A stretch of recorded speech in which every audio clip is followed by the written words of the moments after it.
नमस्कार, झारखंड समाचार में आप सबों का स्वागत है। आइए जानते हैं आज की ताजा मुख्य खबरों को। झारखंड में 3 साल से कम शैक्षणिक अनुभव वाले शिक्षक भी करेंगे मैट्रिक परीक्षा की कॉपी की जांच। झारखंड के हाई स्कूल में पिछले वर्ष नियुक्त शिक्षक भी मैट्रिक की उत्तर पुस्तिका का मूल्यांकन कर सकते हैं। राज्य में शिक्षकों की कमी को देखते हुए झारखंड एकेडमिक काउंसिल द्वारा इस आशय का प्रस्ताव तैयार किया गया है। शिक्षा विभाग की स्वीकृति के बाद पिछले वर्ष नियुक्त शिक्षक भी उत्तर पुस्तिका का मूल्यांकन कर सकेंगे। आप सबको बता दो कि झारखंड एकेडमिक काउंसिल के अधिनियम के अनुरूप उत्तर पुस्तिका मूल्यांकन के लिए शिक्षकों के लिए 3 वर्ष का शैक्षणिक अनुभव अनिवार्य है। इससे पहले भी आवश्यकता अनुसार 3 वर्ष से कम अनुभव वाले शिक्षकों से उत्तर पुस्तिका का मूल्यांकन करवाया गया है। इसके लिए विभाग से अनुमति ली गई थी। राज्य में पिछले वर्ष हाई स्कूल में लगभग 4000 से अधिक शिक्षकों की नियुक्ति हुई थी। इनमें से 3400 शिक्षकों की नियुक्ति मई में हुई थी। आप सबको बता दूं कि राज्य के हाई स्कूल में लगभग 25000 शिक्षकों के पद सृजित हैं। इनमें से लगभग 10,000 पद रिक्त हैं। लोकसभा चुनाव शुरू होने से पहले उत्तर पुस्तिका मूल्यांकन पूरा करने की तैयारी है। मैट्रिक और इंटर की परीक्षा 26 जनवरी को समाप्त होगी। इस दौरान जनजातीय और क्षेत्रीय भाषा और वोकेशनल विषयों की उत्तर पुस्तिका का मूल्यांकन परीक्षा समाप्त होने से पहले शुरू हो जाएगी, जबकि अन्य विषयों की कॉपी का मूल्यांकन मार्च के प्रथम सप्ताह में शुरू होने की संभावना है। मार्च अंत तक मूल्यांकन का कार्य पूरा करने का लक्ष्य रखा गया है। मैट्रिक और इंटर दोनों परीक्षाओं का रिजल्ट 10 जून तक जारी हो जाने की संभावना है। राज्य में मैट्रिक और इंटर की उत्तर पुस्तिका मूल्यांकन के लिए 48 केंद्र भी बनाए गए हैं। जेएसएससी सीजीएल परीक्षा पेपर लीक केस में झारखंड विधानसभा के अवर सचिव मोहम्मद शमीम और उनके 2 पुत्र हुआ अरेस्ट। रविवार को जेएसएससी सीजीएल परीक्षा पेपर लीक केस में झारखंड विधानसभा के अवर सचिव मोहम्मद शमीम और उनके 2 पुत्रों को एसआईटी ने गिरफ्तार किया है। उनके पास से कई ब्लैंक चेक और एडमिट कार्ड भी बरामद किए गए हैं। आप सबको बता दूं कि एसआईटी को बड़ी सफलता हाथ लगी है। झारखंड सामान्य स्नातक योग्यताधारी संयुक्त प्रतियोगिता परीक्षा 2023 के प्रश्न पत्र लीक मामले में एसआईटी की कार्रवाई जारी है। आप सबको बता दूं कि शनिवार को भी पलामू में एसआईटी की टीम ने छापामारी कर 3 लोगों को हिरासत में लिया था। पुलिस ने जिन 2 युवकों को हिरासत में लिया था, उनके मोबाइल से जेएसएससी के प्रश्न पत्र भी मिले थे। पुलिस अब इस बात की जानकारी जुटा रही कि उनके मोबाइल में किस व्यक्ति द्वारा प्रश्न पत्र भेजा गया है। पुलिस जो है उसे भी खोज रही है। प्रश्न पत्र लीक मामले में जेएसएससी की संयुक्त सचिव मधुमता कुमारी ने नामकुम थाने में अज्ञात लोगों के खिलाफ प्राथमिकी दर्ज कराई थी।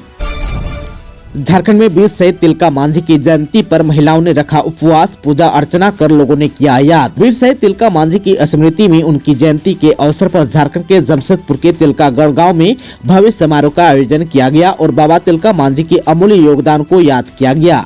गाँव की महिलाओं ने उपवास रखकर उनकी पूजा अर्चना की। गोंड के पुजारी बाबा नायकी बाबा ने नारियल और धूप, दीप और धुना दिखाकर पारंपरिक तरीके से उनकी पूजा की। गाँव की महिलाएं पारंपरिक साड़ी पहनी हुई थी। पूजा अर्चना के बाद सभी ने बाबा तिलका मांझी के जयकारे लगाए।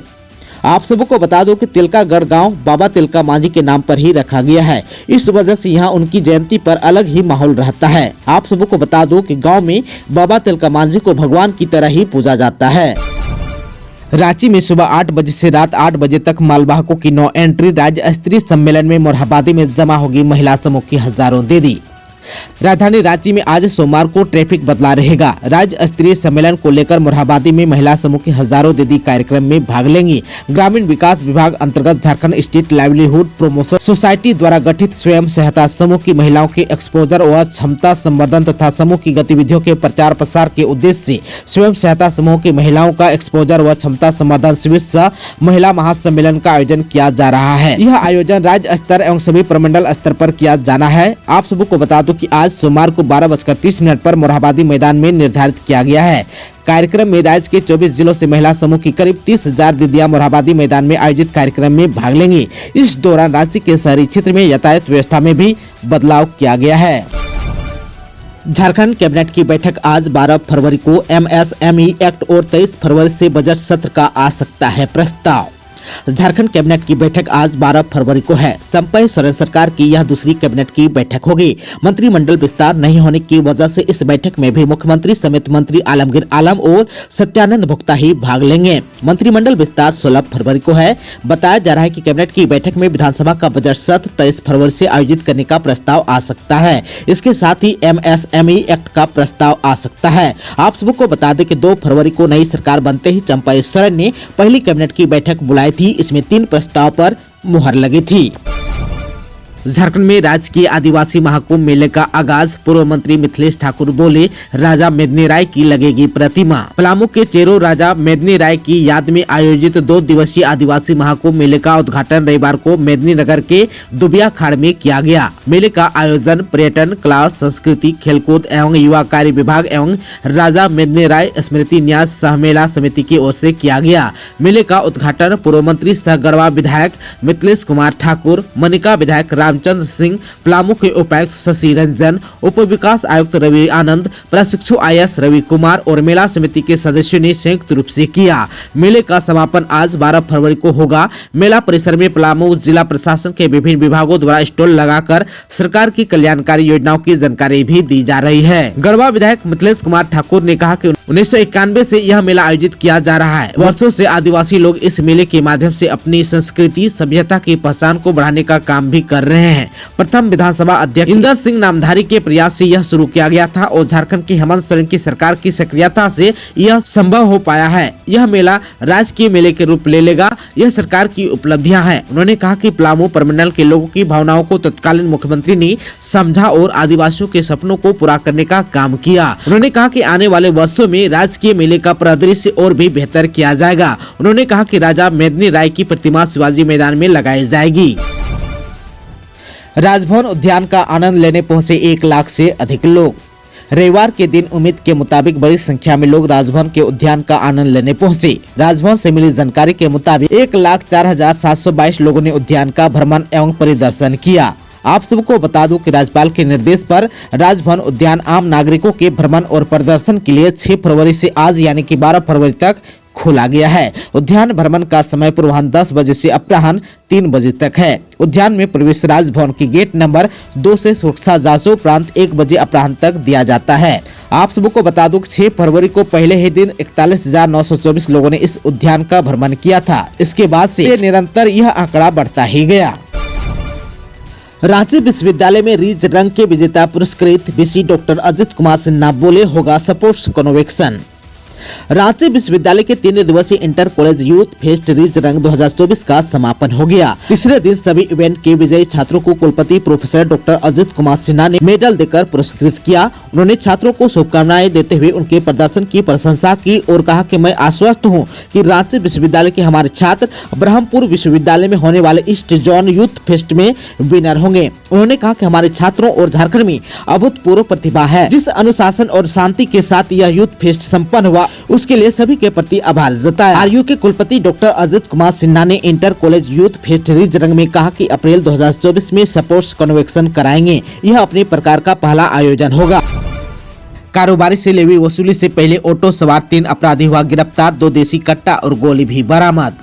गुमला जिले के पालकोट थाना पुलिस ने लेवी वसूली करने पहुंचे ऑटो सवार 3 अपराधी को गिरफ्तार किया है। गिरफ्तार आरोपी में रायडी थाना क्षेत्र के वीरेंद्र खड़िया, पालकोट थाना क्षेत्र के संदीप कुजूर और बुद्धेश्वर नगसिया का नाम शामिल है। आरोपी के पास से 2 देसी कट्टा, 12 बोर का 3 गोली, 7.62 mm का 1 गोली और ऑटो भी पुलिस ने बरामद किया है। पुलिस के अनुसार शनिवार की रात को गुमला SP को सूचना मिली थी कि पालकोट थाना क्षेत्र के बंदोडीह गांव के जंगल में 3 व्यक्ति हथियार से लैस होकर बड़ी घटना को अंजाम देने की योजना बना रहे हैं। सूचना पर एक SIT टीम का गठन किया गया। SIT की टीम बंदोडीह जंगल पहुंचा तो बंदोडीह गाँव की तरफ से आ रहे गाड़ी का लाइट दिखाई दिया। उस समय पुलिस अपनी गाड़ी की लाइट को बंद कर पेड़ के आड़ में छुप गए। जैसे ही गाड़ी नजदीक पहुंचा, SIT की टीम में से शामिल पुलिसकर्मी गाड़ी को घेराबंदी कर पकड़ लिया। ऑटो सवार 3 आरोपियों की तलाश के क्रम में 2 देसी कट्टा, 12 बोर का 3 गोली एवं 2 देसी कट्टा का गोली भी बरामद किया है। पुलिस जब आरोपी से पूछताछ किया तो बताया कि बंदोडीह गांव धार व्यापारियों से लेवी मांगने आए थे। आप सबको बता दो कि गिरफ्तार आरोपी का आपराधिक इतिहास पहले से रहा है। आरोपी के खिलाफ गुमला थाना और रायडी थाना में पूर्व से मामला दर्ज है।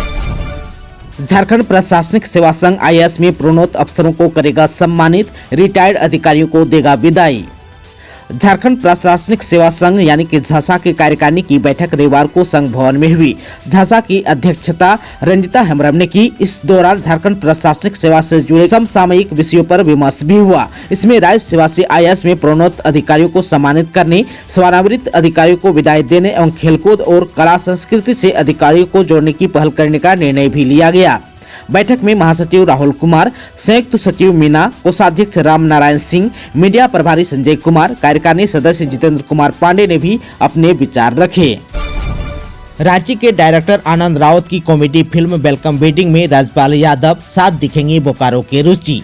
झारखंड के लोग भी फिल्म इंडस्ट्रीज की ओर तेजी से बढ़ने लगे हैं। राज्य के अलग अलग क्षेत्रों से कई ऐसे हैं जिन्होंने एक्टिंग, डायरेक्टिंग, सिंगिंग और डांसिंग आदि के क्षेत्र में एक मुकाम हासिल किया है। इनमें राजधानी रांची के आनंद राउत और बोकारो की रुचि काजल भी शामिल है। रांची के आनंद राउत बॉलीवुड में बतौर फिल्म डायरेक्टर काफी नाम कमा रहा है। बोकारो जिले के पेटवार की रुचि काजल ने भी गायकी में अपनी पहचान बनाई है। अपनी सुरीली आवाज के जरिए अब रुचि काजल बॉलीवुड में अब जगह बना रही है। आनंद राउत की फिल्म वेलकम वेडिंग में रुचि काजल भी नजर आएंगी। आनंद राउत के निर्देशन में बनी कॉमेडी मूवी वेलकम वेडिंग इसी साल 8 मार्च को रिलीज होगी। धनबाद में नीट यूजी के लिए 9 मार्च तक करे आवेदन, 5 मई को है परीक्षा। धनबाद में नेशनल टेस्टिंग एजेंसी यानी कि NTA ने नीट यूजी 2024 के लिए शुक्रवार को नोटिफिकेशन जारी कर दिया। नोटिफिकेशन जारी होने के साथ ही शुक्रवार की देर रात से आवेदन की प्रक्रिया भी शुरू हो गई। आधिकारिक वेबसाइट पर जाकर ऑनलाइन आवेदन कर सकते हैं। स्टूडेंट 9 मार्च रात 9 बजे तक आवेदन कर सकते हैं। आवेदन शुल्क का भुगतान 9 मार्च रात 11:50 तक कर सकते हैं, जबकि परीक्षा 5 मई को होगी। रिजल्ट 14 जून को जारी किया जाएगा। परीक्षा ऑफलाइन मोड में दोपहर 2 बजे से शाम 5:20 तक चलेगी। आप सबको बता दो कि नीट यूजी के लिए उम्मीदवार की न्यूनतम उम्र 17 साल होनी चाहिए। वहीं फिजिक्स, केमिस्ट्री और बायोलॉजी से 12वीं बोर्ड परीक्षा पास कर चुके या 12वीं की परीक्षा देने वाले छात्र नीट 2024 के लिए आवेदन कर सकते हैं। परीक्षा 13 भारतीय भाषाओं में होगी। BPNL ने 400 मेगावाट बिजली अदानी पावर से मांगा, PPA के लिए भेजा प्रस्ताव। अदानी पावर से पावर परचेज एग्रीमेंट यानी कि PPA के लिए 3 वर्षों के बाद अब झारखंड बिजली वितरण निगम लिमिटेड यानी कि JBVNL ने प्रस्ताव दिया है। JBVNL प्रबंधन द्वारा अदानी को पत्र लिखकर कहा है कि गोड्डा में लगाए गए 1600 मेगावाट के पावर प्लांट के एवज में कंपनी को 25% यानी कि 400 मेगावाट बिजली झारखंड को देनी है। JBVNL ने अब इस बिजली को लेना चाहता है। किस दर और किन शर्तों पर बिजली दी जाएगी, इस बाबत अदानी पावर से एक प्रस्ताव की मांग JBVNL द्वारा की गई है। सुप्रीम कोर्ट ने जिला जज प्रतियोगी परीक्षाओं में रिक्त पदों पर मेरिट के आधार पर जल्द नियुक्त का दिया आदेश। सुप्रीम कोर्ट ने झारखंड सुपीरियर जुडिशियल सर्विस के तहत आयोजित जिला जज प्रतियोगिता परीक्षा 2022 के रिजल्ट में गड़बड़ी को लेकर दायर याचिकाओं पर फैसला सुनाया। जस्टिस अनुरुद्ध बोस और जस्टिस संजय कुमार की खंडपीठ ने झारखंड हाईकोर्ट के फुल कोर्ट के 23 मार्च 2023 के प्रस्ताव को नियमों के विरुद्ध पाते हुए निरस्त कर दिया। आप सबको बता दो कि फुल कोर्ट ने इस प्रस्ताव से नियम में बदलाव करते हुए साक्षात्कार में 30% से बढ़ाकर 50% अंक लाने का मापदंड तय किया था। साथ ही खंडपीठ ने 9 रिक्त पदों पर मेरिट के आधार पर अतिशीघ्र नियुक्त करने का आदेश भी दिया। खंडपीठ ने अपने फैसले में कहा कि हाईकोर्ट प्रशासन की ओर से यह प्रस्तुत करना कि नियम 14 उन्हें चयन प्रक्रिया समाप्त होने और अंक घोषित होने के बाद चयन मापदंड में बदलाव करने की अनुमति देता है। यह उक्त प्रावधान का उचित प्रदर्शन नहीं है। ईडी ने विनोद सिंह और भानु प्रताप को जमीन पर ले जाकर कराया भौतिक सत्यापन। ईडी के समन पर राज्यसभा सांसद धीरज साहू बजट सत्र छोड़कर शुक्रवार को ईडी के रांची स्थित क्षेत्रीय कार्यालय पहुंचे। ईडी ने सांसद और साहिबगंज के उपायुक्त के डिजिटल डिवाइस से डाटा लिया और विनोद सिंह से पूछताछ की। वहीं राजस्व कर्मचारी भानु प्रसाद को बड़गाई स्थित जमीन पर ले जाकर मोबाइल से मिले ब्यौरे का सत्यापन कराया। ईडी अधिकारियों का दल जमीन खरीद बिक्री मामले में रिमांड पर लिए गए राजस्व कर्मचारी भानु प्रसाद और हेमंत सोरेन के करीबी विनोद सिंह को लेकर बड़गाई स्थित जमीन पर पहुंचा। आप सबको बता दो कि विनोद सिंह को भी इस जमीन के बारे में जानकारी थी। भानु प्रताप ने भी अपने मोबाइल से मिले आंकड़ों के आलोक में भौतिक रूप से इस जमीन को सत्यापित किया। साथ ही यह पुष्टि भी की कि उनसे मुख्यमंत्री सचिवालय से मिले निर्देश के आलोक में इस जमीन की मापी की थी और उसका विस्तृत ब्यौरा तैयार किया था। ईडी ने विनोद सिंह से उसके मोबाइल से मिले व्हाट्सएप चैट के सिलसिले में भी पूछताछ की। पूछताछ के दौरान उसने अपने मोबाइल से मैसेज भेजे जाने की भी बात मानी। सिमडेगा में 63,000 लोगों को फाइलेरिया की दवा खिलाने का है लक्ष्य। सिमडेगा में शनिवार को फाइलेरिया उन्मूलन कार्यक्रम की शुरुआत की गई। सदर अस्पताल में डीडीसी संदीप कुमार दोराई बुरु एवं सिविल सर्जन डॉक्टर अजित खलगो ने दीप प्रज्वलित कर और खुद फाइलेरिया की दवा खाकर इस अभियान की शुरुआत की। इस अवसर पर सिविल सर्जन डॉक्टर अजित खलगो ने बताया कि सिमडेगा जिला जंगलों से भरा जिला है। यहाँ मच्छर काफी होते हैं। इसी मच्छर से फाइलेरिया की शिकायत बढ़ती है, इसलिए सिमडेगा में फाइलेरिया से बचाव आवश्यक है। उन्होंने कहा कि कई लोगों द्वारा गलत जानकारी मिलने की वजह से लोग दवा नहीं खाते हैं। हैं। जो लोग दवा नहीं खाते हैं फाइलेरिया रोग से ग्रसित हो जाते हैं। ऐसे में लोगों को जागरूक होने की आवश्यकता है। उन्होंने बताया कि यह अभियान 25 फरवरी तक चलेगा, जिसमें से जिले के 63,000 लोगों को फाइलेरिया की दवा खिलाने का लक्ष्य रखा गया है। आज यानी कि रविवार से एनएम और सहिया आदि घर घर जाकर लोगों को दवा भी खिला रहे हैं। वहीं डीडीसी ने जिले वासियों से इस दवा का सेवन करने की अपील भी की है। इस मौके पर सदर अस्पताल के उपाध्यक्ष doctor Rajesh Kumar, hospital manager Alka Kullu, ANM training school के प्राचार्य एवं ट्रेनिंग स्कूल की छात्राएं भी मौजूद थी। गार्डवाल बनाने में अनियमितता, वीडियो ने निर्माण कार्य कराया बंद। गुमला जिले में सिसई प्रखंड क्षेत्र के कुदरा बोड़का पथ पर कंस नदी पुल के समीप बन रहे गार्डवाल में अनियमितता बरती जा रही है। वीडियो रमेश कुमार यादव ने स्थल की जांच की, त्रुटि पाए जाने के बाद काम को बंद करा दिया। यहां बता दें कि भाजपा कार्यकर्ताओं से शिकायत मिलने पर वीडियो रमेश कुमार यादव ने शनिवार को स्थल निरीक्षण कर कार्य बंद कराया। वहीं वीडियो ने जूनियर इंजीनियर से फोन पर बात कर कार्य की गुणवत्ता में सुधार करने का निर्देश दिया। आप सबको बता दो कि उक्त कार्य में मात्र 1 से 1.5 फीट गहरी नींव खुदाई कर उसमें ढोका भरकर ऊपर से 10 एक का सीमेंट मसाला बनाकर समतल किया जा रहा था, जिस पर भाजपाइयों ने वीडियो को शिकायत किया था। जिसके बाद वीडियो ने उक्त कार्यस्थल पहुंचकर जय से फोन से बात किया, जिस पर जय ने गैर जिम्मेदाराना जवाब देते हुए ठेकेदार के पक्ष में बोलने लगा। वहीं वीडियो ने अपना परिचय देते हुए फटकार लगाते हुए कार्यस्थल आकर गुणवत्तापूर्ण कार्य कराने का निर्देश दिया। मौके पर भाजपा सिसई मंडल के प्रखंड अध्यक्ष लक्ष्मी नारायण यादव, लाल मोहन साहू, नंद किशोर सिंह, संजय महतो, कमलदेव सिंह समेत अन्य लोग मौजूद थे। देवघर और तालझारी में छापामारी, साइबर अपराध में संलिप्त 9 गिरफ्तार, मिले हैं पूरे भारत के 8 क्राइम लिंक। संथाल परगना में पुलिस ने साइबर अपराधियों के खिलाफ बड़ी कार्रवाई की है। देवघर जिले के 3 थाना क्षेत्र और बासुकीनाथ के तालझारी में छापामारी कर साइबर अपराध के आरोप में 9 लोगों को गिरफ्तार किया है। इन आरोपियों को जेल भेज दिया गया है। इनके पास से 2 कार, काफी संख्या में mobile, SIM card, ATM card, passbook और नकद बरामद किए गए हैं। इनके पास से बरामद मोबाइल और सिम कार्ड खंगालने पर पुलिस को पूरे भारत के 8 साइबर अपराध के लिंक भी मिले हैं। दोस्तों, अभी तक आपने चैनल को सब्सक्राइब नहीं किया है तो प्लीज चैनल को सब्सक्राइब कर बेल आइकन को प्रेस कर दीजिएगा, ताकि खबरों का अपडेट आपको मिलता रहेगा। इसके साथ ही आज के खबरों में बस इतना ही। हमें दीजिए इजाजत। नमस्कार।